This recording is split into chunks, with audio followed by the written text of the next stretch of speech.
I think the brief for tonight was to talk about migrant deaths in general. So I found this quote that's attributed to Stalin, which is, "One death is a tragedy, 80,000 is a statistic." And it's quite striking that we're always talking about statistics. We're talking about 5,000 people off the coast of Lampedusa, or this many thousands, this many millions are on the move, these many hundreds of thousands have arrived in Europe. But there's very little personal story to that, and there's also very little context. So I'd like to provide a little bit of context. In all of the European Union, there are 503 million inhabitants. So if we're talking about 750,000 refugees or 800,000, which figure did you say? 911,000. 911,000. We're talking about something like 0.15 or 0.16% of the total European population. There are 2 million Syrian, Iraqi, Kurdish refugees in Turkey. That is 0.4% of the total European population. What are we talking about, really? The United Nations High Commission for Refugees issued a statement in October 2014 in which they said there's an alarming increase in the numbers of people perishing in both absolute and percentage terms while attempting to make the journey to Europe. Well, the numbers perishing, the numbers that I found online, so they're probably not even up to date and probably not the tip of the iceberg either, but the official number is that 27,000 people have died in the Mediterranean since 2000.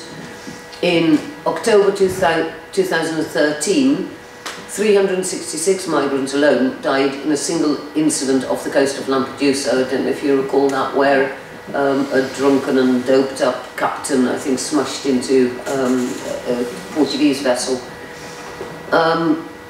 The UNHCR reiterates its call for Europe to commit more resources for rescue at sea and step up efforts to provide legal alternatives to dangerous sea voyages.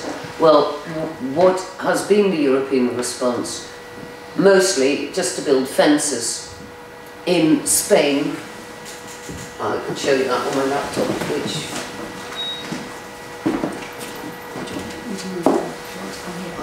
I think it will only...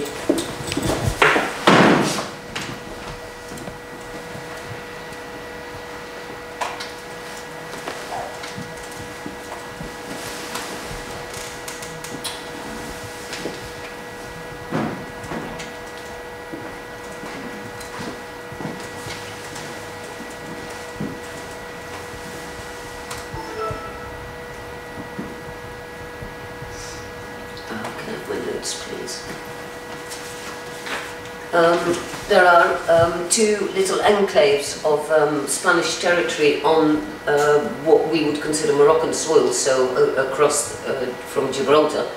A fence has been built there that has cost 33 million euros. Greece has built a fence along its border with Turkey, which cost 3 million euros. At Calais, there's a fence being erected or erected. It is now up. It is up, which was £10 million worth of fence. More in the end. And Hungary is building a fence which cost 100 million euros. So that's primarily the European response, like keep them out and whatever happens to them. The amusing thing about that last one, that Hungarian one, is that the money that was spent on that fence was 3 times the immigration department's budget of Hungary. So they spent 3 times the money that they are given to help resettle people within their country on keeping people out. And I think that sums quite a lot up about the current feeling of those in charge in this situation. And these figures are all just fractions of what is actually happening. The number of people who die in the Mediterranean on shoddy boats is actually a fraction of the number of people who have already died crossing the Sahara, in Libyan detention centres, in Syria itself, in Iraq itself, in any which way, you know, the numbers who actually make it onto a boat. As one in this little clip, which I don't want to show you in full because it's quite lengthy, But there's a refugee, the refugees basically in their thousands stormed the Spanish fence, which is a treble fence, and then also a Moroccan fence on the outside of that, which has razor wire on it, because in Europe razor wire is officially illegal. So the Spanish in those enclaves have actually paid the Moroccans to put up a fence with razor wire, and they paid the Moroccan police to beat back the refugees who try and climb that fence. The refugees say they stormed the fence in their thousands just to kind of overwhelm the authorities. Out of those thousands, maybe 50 make it to the other side, and maybe 2 actually make it into Europe. So if you apply the same kind of statistics to the numbers of people who do arrive in Europe, you can imagine how many more perish undertaking the journey. The aspect of migrant deaths that isn't talked about neither by yourself nor generally by the newspapers is that, for example, the Spanish Guardia Civil literally shot migrants who were in the water. Their boat capsized and they were just literally shot. There are also stories which are now maybe 4 or 5 years old of Frontex actually sinking boats full of refugees in the Mediterranean. So whatever our government leaders' response is, bewailing the number of deaths, you know, there's an infinitely more sinister side to it. And as I said, the Spanish also employed the Moroccan police to beat the refugees, and they get beaten particularly, they get targeted on their hands and on their feet, wrists and from the knees down, so they won't try and climb the fence again, which is absolutely shocking. Again, in terms of statistics, the Mediterranean deaths have increased from 1.06% last year to 2.4% this year, so 2.5 people out of every 100 actually die at sea, and that's, as a statistic, pretty meaningless. But if you think that entire boats full sink, you know, that's quite a different perspective. And at the same time, the International Organization for Migration says that the figures are more than 30 times higher than reported. So that's basically my side of that story, putting it into statistical perspective. And then maybe you could also introduce yourself, because it is. Right. I'm Millie, or Michaela. I go by both names. I try and volunteer in the camps in France as I can.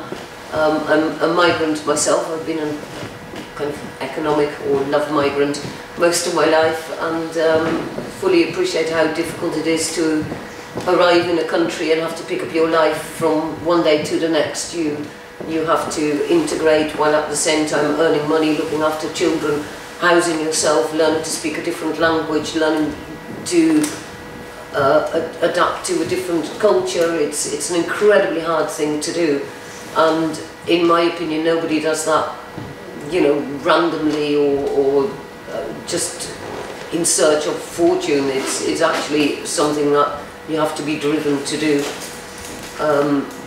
So my sympathies are fully with refugees, and I drove into Calais in early September and came off the ramp of the ferry. It's quite a high ramp, and there was a whole dockyard full of posh caravans and Land Rovers and mobile homes, and the contrast with the images that I'd seen on television really struck me, that the liberty, that the freedoms that we have to just come and go exactly as we please, in and out of Britain, on an aeroplane, on a ferry, on however we choose to travel,